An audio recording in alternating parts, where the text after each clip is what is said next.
forms of revenue that were pushing hotel growth. So is it time now for hotels to start looking at other forms of revenue to propel growth in the next few years to come? Starting with you, Sanjay. Thank you, Akash. I think if we were not looking at those components, then we were leaving money on the table. So if you look at from a Hyatt perspective, if you look at our large hotels, it's close to 50-50. Now you also look at the base on what the rooms are growing and the rest of the revenue.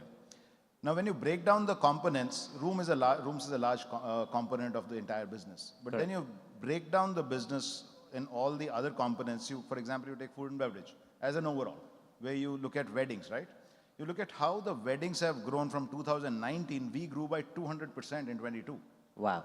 And then in the first half of this year, we have again grown to 25%. And before that, we grew about 70%. So look at the growth on growth which is happening. So that's one part. Now, you can't just say that you're increasing this revenue. It's how you're increasing the revenue. It's about the experience you provide. It's up to the hotel. A guest today, a wedding couple today, or the family today is looking at not only the wedding, they're looking at the experience for their guests, for their invitees. Now, how does the hotel get into this and give those experience where you can also charge the way you are giving the experiences? Because people are now more and more paying for experiences which they are aspiring for, specifically weddings. We just spoke about MICE. For us, MICE grew by 16% this year. 16%. Wow. So, we talk about double digit, we are talking about 16% for Hyatt. Interesting. Then the most important part I would say is the World of Hyatt, the loyalty. If all of us can look at our data, right? How much does a loyal customer spend compared to a first timer or somebody who's not in your loyalty program? For example, for us, World of Hyatt, it is multiple numbers of, close to 40 to 60%. A loyal customer pays that. Interesting. So you need to look at components and then combine them. And you have to address each component very strategically. You can't just say, okay, this is a part of F&B, so I look at F&B separately, I look at the room separately and my business is done. No, that time is gone. And if people are not looking at, they are leaving money on the table. You need to look at each component very strategically and say how you can increase that, and the sum total, you'll be surprised with what you will get at. Interesting. So I'm going to dig a little deep into this. MICE wedding segments certainly grown very strong. But are there other avenues for growth that we're leaving on the table? Nikhil? One thing I didn't cover was the food and beverage, the main food and beverage restaurant part of it. Right. And I think it's very important to address it here because the number of standalone restaurants which are opening, and we are not competing with hotels anymore. We are actually competing with standalone restaurants who are very nimble, who change every 2 years. Now it's up to us as hoteliers what we want to do, whether we want to go through collaborations or we want to have something done within us so that we can, upgrade or change the concepts. You look at Hyatt, what have we been doing for, like for weddings? We did a very nice campaign which actually won awards, not only in the industry category, but outside the industry category, where we said, we put you in your wedding. Interesting. Which is, normally what is there, that couple is forgotten and everybody is talking about everything, right? Or the hotels want to do something, the event plans want to do something. We said, we want to put you in your wedding. That was one. And now we have come out with the F&B promotion, which is called Made with Love. Our restaurants take all your attention. So you need to address the restaurants. I think that's something which all of us need to address very specifically, because we are not competing amongst hotels. We are competing with the standalone restaurants, which have a lot of advantage from being nimble, from being situated in places where there are other things, whether it is shopping or whatever it may be, and we are inside hotels. So I think that's something which we need to be really, really looking at strategically. Correct. No, I agree with you. No, absolutely. In fact, I regularly experience that the average checks that we pay in standalone restaurants are now matching with those of hotels. And it is a big concern for us. But Nikhil, since I was going to ask you that, apart from F&B, and I'm just going to take you from there, weddings and MICE, is there any other growth segment that you believe is something that's going to last for a long term to come? So Akash, Radisson is 130 operating hotels. 50% is in tier 2, tier 3, tier 4 cities. And our future pipeline, almost 30 to 40% is in the tier 3 segment, right? So of course, F&B continues to be a big part and everyone's spoken about F&B. We are late to the party on the wedding piece. We actually launched our wedding asset later in March, at the end of March, and hopefully we'll be able to garner some attention there. Just on F&B, I think it's important to what Sanjay said. So at Radisson, what we're doing is we're looking at revenue management at the restaurants, right? And we're introducing tools to change the menu pricing to dynamic on peak days and non-peak days. And we're seeing what the results is, because I think we speak about optimization on the rooms front, but we don't speak about optimization in our restaurants, right? And it's 20% of your revenue, of your total F&B revenue. But that's a piece that I think all of us are leaving, and that's what we're focused on. The second thing that we are focusing on is what we call TRevPAR. We are focusing on every guest and what is the revenue that the guest is generating for us. Of course, loyalty plays a big piece. And the last piece that I want to speak about, which is really, really large for this country, is the whole SME segment.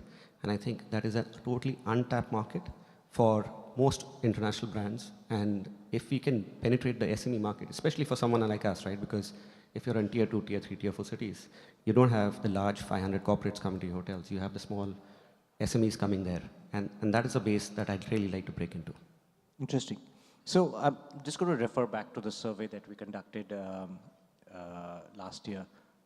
One glaring point on the employee front that stood out was that the biggest concern for general managers last year was retaining and hiring fresh talent, right? And that is something that I'm sure a lot of us have thought about in 2024.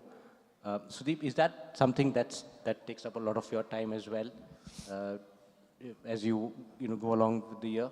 Yeah, absolutely. Listen, I mean, you spend a lot of effort and time in training people, and then if you lose them, certainly that's more strain on the system. So I think we've dropped our attrition quite dramatically last year. Post-COVID, the industry was not the darling, which it used to be. I think all of us suffered through that. But I think we made efforts there are a couple of things on that. Number one, what the colleagues now want and what their expectations are very different than what it used to be when most of our general managers were in those same ranks, right? So we've had to fundamentally ask them to have a mind shift, right? Saying you have to cater to what the colleagues want. So, some of that is work-life balance. It is the sense of community, the sense of growth. They are a lot more aspirational than what they were earlier. And so we are creating programs which manage, and I'll give you an example, right? And then the traditional two big examples I'll give you. Hospitality, firstly, having a body tattoo, and number two, having your cell phone with you was a big no-no, especially if you were customer facing, because how can you do that? But today we've had to change that, right? We've had our own employees come up with the policies in different hotels about what do you do when your phone rings, because 99% of our colleagues, the only point of contact for them is their cell phone, right? With their families, with this one, they're not going to get a call on the switchboard that there's an emergency at home. So, we rather than come up with a corporate policy from corporate, we've had our employees come up with the policy. What do you do with cell phones? Same thing with tattoos, right? As long as it's not offensive. Today that's part of the DNA, right? Earlier it was, I think airlines was another one where if you had a body tattoo which is customer facing, you didn't work on the front of the line. So we've had to adapt. I think so we made more current, friendly colleague policies. And I think everyone's done that. That's number one. We've had to change our mindset that we don't only recruit from hotel schools, right? Because the biggest attrition in the hotel level is at what we have is band 7 and 8, which is the lowest rung of the, where I think the highest attrition in the first year is quite significant. For me, and the metric we use is, number one is attrition. But the biggest metric we started using from the last 2 years, and we are proud of that, is we track the number of our employees or colleagues who have actually left us and are rejoining. Right? Oh, interesting. So we call that, we have three main metrics in our hotel colleague space. One is room to grow, which is internal talent being promoted within or moving within, overseas or domestic. Number two is we have room to belong, which is external colleagues joining our organization, joining the IG family. But now we've added, and to the HR, Dipali calls it something different. I call it something new. I call it room to boomerang. She calls it room to return, right? And I think we track that, and we've been very impressed with the results there. Which we always encourage people that listen, whatever is best for your career, please go pursue that. We'll try and make that happen for you. But when we are seeing that they go across elsewhere, either within the industry, outside the industry, but then they see the grass at the other end, and they find it greener back where it belonged, I guess. I think that's a great thing. And that last year when we tracked that number, that was about 20% for us. So 1 out of 5 employees who've left us have come back. Right. Excellent. So that's what we're tracking. Great. So, Zubin, you've got an ambitious target of 225 hotels and more with your development team. Is hiring and retaining talent a concern for you? I think indeed it's a concern for us. It is a concern for the industry at large. My view is that talent is the number one, or lack of talent is going to be the number one crisis that our industry is going to head into, given the huge growth targets that we all are looking at. Thankfully for us at Hilton, there are a few things which are going for us and which we've worked very hard at. We've been India's best place to work for 2 years in a row now. And that's not just come about by on its own. I think there's just a lot of dedicated focus programs around this that we are constantly working on, as part of our daily routines. So I'll give you just quick 2 or 3 examples. We have a Shine program for our top talent for growth. And I can tell you 100% of the talent that enters that program, where we are grooming our leaders in the organization to become general managers, actually move up and step into their next roles. So that's the program which is extremely, our management trainee program. 80% of our management trainees graduate into our active hotel level workforce, and they do very well. So they're very focused. And there are other programs also which are focusing on talent development within the company. To your point on where is the talent going to come from, and what are we looking at, I think we've recently announced this not too long ago, a couple of weeks ago. We're extremely proud to partner with the Indian Army. So we partnered with the AWPO, which is the Army Welfare Placement Organization, and we are now working with them to bring back our Army officers, our Jawans, our servicemen back into the hospitality industry through dedicated and a focused plan. So, we have to look outside our industry. I think there is some incredible talent outside the industry, and we will have to be extremely open-minded and innovative about where to source the talent from. Interesting. Mr. Devan, you've, again, given the benefit of being an ownership company. A lot of the times, traditionally, hotel employees have felt more secure being associated with owned hotels. And you've been in the industry for very long. Does this matter still concern you tomorrow on hotel employees being available or wanting to continue with Park Hotels in the long run? Have felt more secure. Yeah, so before I come to that, let me go back to standalone F&B. Means in terms of our company, we are looking at really doubling or tripling as far as the F&B space is concerned on a standalone basis.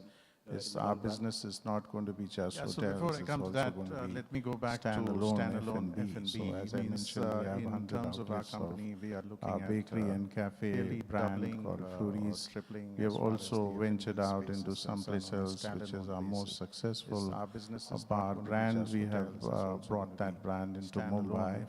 And this space is the fastest growing space at the moment in India because of the rise of the disposable income. income, as the per capita income increases from what sort of doubles from 2,300 to about 5,700 over the next 5 to 6 years.